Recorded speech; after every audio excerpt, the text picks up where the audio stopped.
Zork, the Dark One. Could we finally be getting this for the 25th anniversary? Make sure you guys smash the living crap out of that subscribe button so you guys don't miss out on more awesome content. I actually want to have a major discussion here with Zork Necrophades, as we have only had slight interactions with this card. Its counterpart, Horakti, exists as an actual card, but Zork itself does not. So I need to refresh some of you as to what in the heck Zork actually is. So Zork the Dark One, oh man, gotta love that, was the main villain of the last arc of Yu-Gi-Oh! And was the source of the shadow power that was sought by Yami Bakura. So for those of you that remember how evil Bakura was during a lot of the evil stuff here, this was the thing that Bakura was chasing. This is the darkness. Alright, so this thing was described as a great evil god who was created from the darkness of people's hearts. Oh boy, the concept of yin and yang. And his dark power was later used to create the Millennium items and their power. Yes, this little guy right here is the reason why the Millennium items was real. And then his true form and entity behind, yeah, this little guy, basically in the dub, Zork was emphasized as the creator of the Shadow Realm. Okay, so I do want to point out, look at this concept art for Zork. Alright, like, this thing is actually incredibly dark.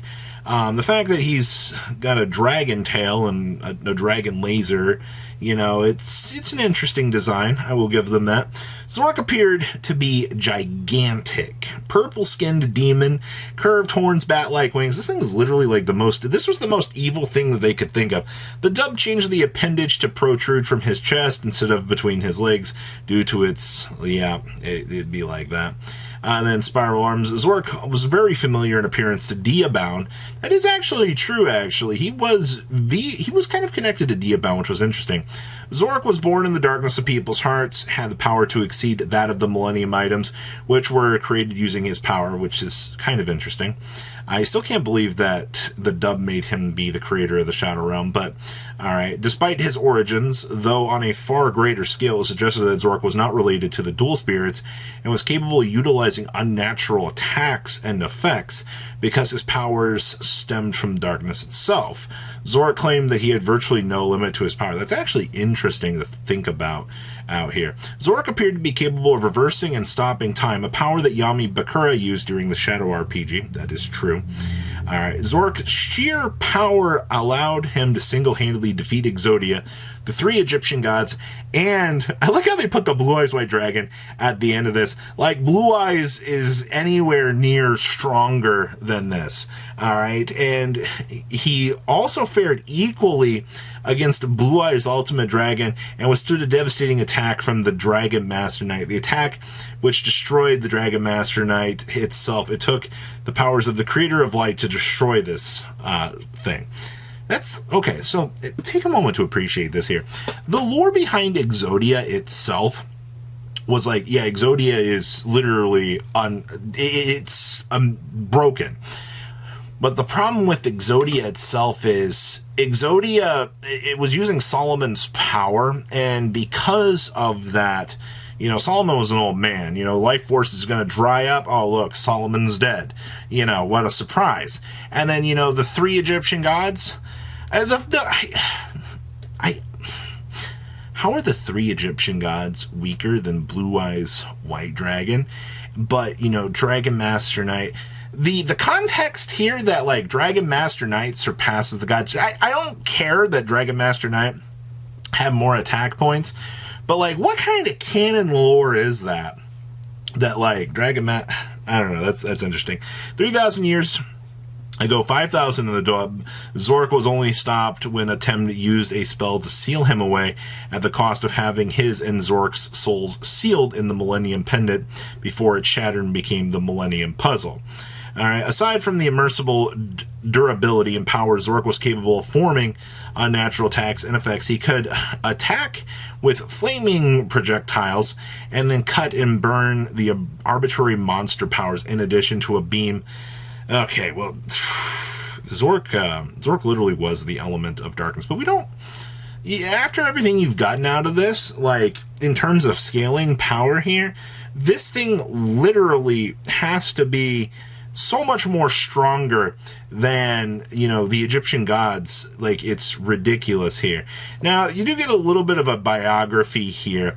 Was born eons before the Millennium Items were originally created by his own claim from the darkness. So the darkness became self-aware. That's how Zork was born. Zork one day was an AI of the darkness and said, "I wish to be," and he was created. Yeah, that's how you make the worst bad guy in all of Yu-Gi-Oh history. The pinnacle of evil became self-aware. Yep, that's amazing. In the dub, he was the creator of the Shadow Realm, and therefore predated the Millennium Items, though they were made using his power. He was the entity of pure evil, and desired nothing more than the total and absolute annihilation of life. He was summoned by Akadin, who brought all 7 Millennium Items together in an underground crypt 3,000 years previously, 5,000 in the dub. Zork then infused a shard of his soul within Akhenaten, and created the Great Shadow Magus, Bandit King Bakura, that managed to obtain all 7 Millennium Items, and sacrificed himself in order to grant Zork a physical form on Earth. So, yeah. And then we get into the journey of Zork and friends. Well, I want to say Zork and friends, but it's just Zork literally doing everything himself out here, which, you know, ended up being everything. And at the grand end of the scheme out here, literally, Taya got the idea that to cause the pharaoh's name to appear on what was the little hieroglyphic thing that had his name, and all Zork tried to destroy them. Kaiba recovered and used Ring of Defense to protect them. That's still the funniest thing ever. And then Zork broke through, but it was too late, and the pharaoh relearned his name, Atem. Atem then revived all the gods, fused them together into the creator of light. Zork was horrified, pooped his pants everywhere. Atem then summoned the ultimate god, consumed by the creator of light's attack, and then destroyed him along with Bakura, who lost the ultimate shadow game. And bye. We lost him. And keep in mind that the only other appearance we've seen from Zorga was the manga. Like, look at this terrifying creature. Like, this thing is so cool. There's also a little bit of trivia down here. When Zork destroyed the monster that were summoned by Yugi and Freds, the damage to their life points was equal to the monster's attack. When Yugi's Dark Magician was destroyed, he lost 2,500. Joey's Red Eyes 2,400.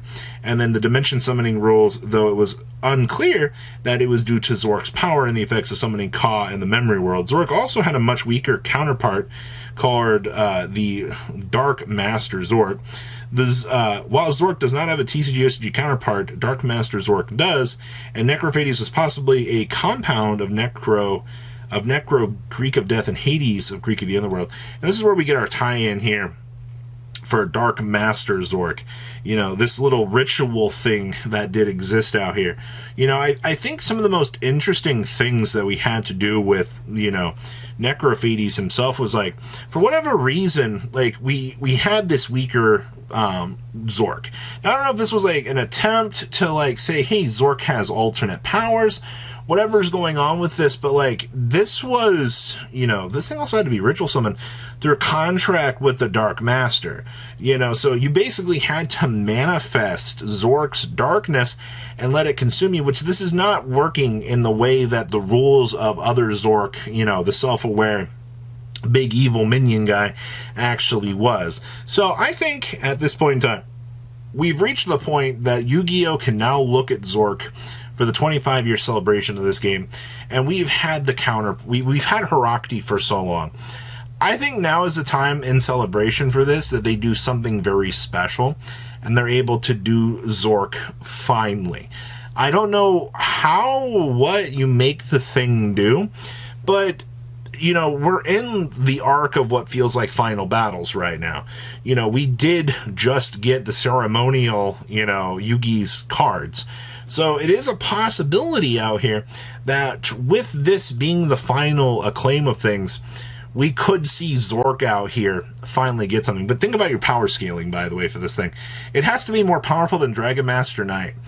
And I still don't know how Dragon Master Knight surpasses the gods in power scaling, but you know what? This is Yu-Gi-Oh! I don't ask questions. So do you think Zork is finally coming? Please leave a comment down below. Tell me what you guys think. I'll see your beautiful faces back here later today, guys. Peace out. Patrons, thank you. Thank